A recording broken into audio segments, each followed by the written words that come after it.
ساتواں تقاضا محبت رسول کا مشن نبوی کی تکمیل ہے کہ جناب نبی کریم صلی اللہ علیہ وسلم جس مشن کو لے کر اس دنیا میں آئے تھے اس مشن کو ہم مسلسل بڑھاتے رہیں۔ آپ صلی اللہ علیہ وسلم کا مشن اور مقصد کیا تھا کہ لوگوں کو بندوں کی غلامی سے نکال کر ایک رب کائنات وحدہ لا شریک لہ کی غلامی میں لے کر آنا تھا، شرک کے اندھیروں سے نکال کر توحید کے اجالوں میں لا کے کھڑا کرنا تھا۔ اس مشن کی آبیاری کے لیے آپ صلی اللہ علیہ وسلم نے دن رات ایک کر دیا۔ تو جب ہم محبت رسول کا دعویٰ کرتے ہیں تو محبت رسول کے تقاضے کو پیش نظر رکھتے ہوئے ہم بھی اس مشن نبوی کی تکمیل کے لیے دنیا کائنات سے کفر و شرک کا خاتمہ کر دیں۔ آٹھواں تقاضا محبت رسول کا محبان رسول صلی اللہ علیہ وسلم سے بھی محبت کرنا ہے۔ نبی کریم صلی اللہ علیہ وسلم سے محبت کے تقاضوں میں ایک تقاضا یہ بھی ہے کہ ہر اس شخص سے محبت کی جائے جس سے آپ صلی اللہ علیہ وسلم کی محبت تھی۔ آل رسول ہوں، اصحاب رسول ہوں، ازواج رسول ہوں، اہل بیت رسول ہوں، انصار رسول ہوں یا مہاجرین رسول ہوں، ان سے محبت کے ساتھ ساتھ ہر اس چیز اور جگہ سے بھی محبت کی جائے جس سے آپ صلی اللہ علیہ وسلم نے محبت کی ہے، جیسے مکہ، مدینہ، جبل احد۔ تو یہ محبت رسول کے تقاضوں میں سے ایک تقاضا یہ بھی ہے کہ ہر اس شخص سے اور ہر اس جگہ سے اور ہر اس چیز سے محبت کی جائے جس سے جناب رسول اللہ صلی اللہ علیہ وسلم نے محبت کی ہے۔ نواں تقاضا محبت رسول کا دفاع رسول ہے کہ ہمارا عقیدہ ہے کہ ہمارا ایمان اس وقت تک کامل اور مکمل نہیں ہوتا جب تک ہم رسول اللہ صلی اللہ علیہ وسلم کی عزت و ناموس کا تحفظ نہ کریں، اس کا جب تک ہم دفاع نہ کریں۔ آج کے social media, print media, electronic media پہ کتنا اس عظیم ہستی کے بارے میں نازیبا کلمات کہے جاتے ہیں، نازیبا کلمات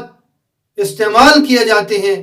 تو محبت رسول کا یہ تقاضا ہے، ہماری یہ ذمہ داری بنتی ہے کہ جب ہم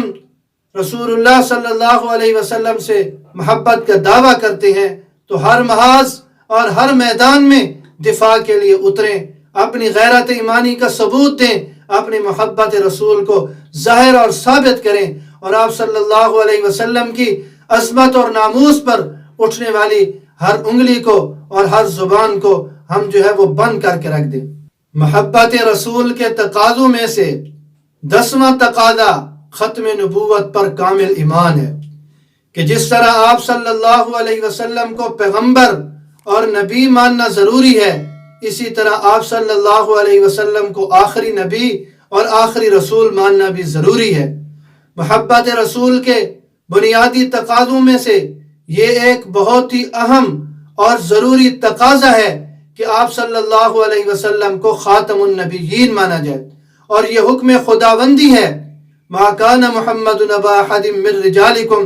ولکن رسول اللہ وخاتم النبیین۔ جب اللہ نے فرمایا کہ آپ خاتم النبیین ہیں تو لہذا محبت رسول کا ہم دعویٰ کرتے ہوئے آپ صلی اللہ علیہ وسلم کو آخری نبی اور آخری رسول مانیں اور اسی پر ایمان رکھیں، اور اس کے خلاف اگر ہوا تو پھر یہ ہمارا ایمان نامکمل ہے۔ ہمارا ایمان کامل اس وقت ہوگا جب ہم حضور اکرم صلی اللہ علیہ وسلم کو صرف پیغمبر اور نبی نہ مانیں بلکہ آخری پیغمبر اور آخری نبی بھی مانیں۔ 11واں تقاضا محبت رسول کا کہ شان مصطفیٰ صلی اللہ علیہ وسلم بیان کرتے ہوئے راہ اعتدال کو اپنائیں۔ نبی کریم صلی اللہ علیہ وسلم سے جب ہم محبت کرتے ہیں تو اس تقاضے پر بھی عمل ضروری ہے کہ نبی کریم صلی اللہ علیہ وسلم کی شان بیان کرتے ہوئے آپ کی شان اور عظمت اور مقام اور مرتبہ میں مبالغہ آرائی نہ کی جائے، کیونکہ اس بات کو جناب رسول اللہ صلی اللہ علیہ وسلم سخت ناپسند فرماتے تھے۔ سیدنا عمر فاروق رضی اللہ تعالیٰ عنہ سے روایت ہے کہ آپ صلی اللہ علیہ وسلم نے فرمایا تم مجھے اس طرح ہاتھ سے نہ بڑھانا جس طرح عیسائیوں نے عیسیٰ ابن مریم کو بڑھایا،